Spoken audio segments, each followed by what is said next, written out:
দেবতারা আমাদের সঙ্গে যখন পারল না, তখন আমাদের ভয় দেখাতে এক নারীকে এনে দাঁড় করালো।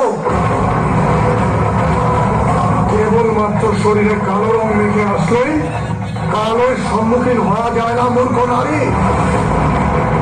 যে আজ তোকে মৃত্যুর মুখে পাঠিয়েছে, সে খুব ভালো করেই জানে যে এই সমগ্র রণভূমিতে এমন আর কেউ নেই যে চন্ড আর মুন্ডের সম্মুখীন হবে।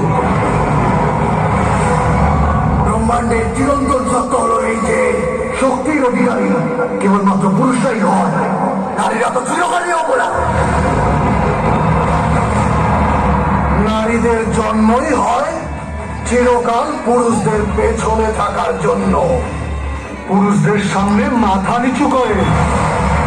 নারীদের কাজ হলো পুরুষদের আনন্দ দান করা, কথা দিয়ে আর শরীর দিয়ে, বুঝলি? দেবতারাই যখন আমাদের কিছু করতে পারলো না, মুখ লুকিয়ে বসে আছেন, সেখানে তুমি কি করবে অবলা নারী? মনে হচ্ছে এই কথায় বোঝার পাত্রী নয়।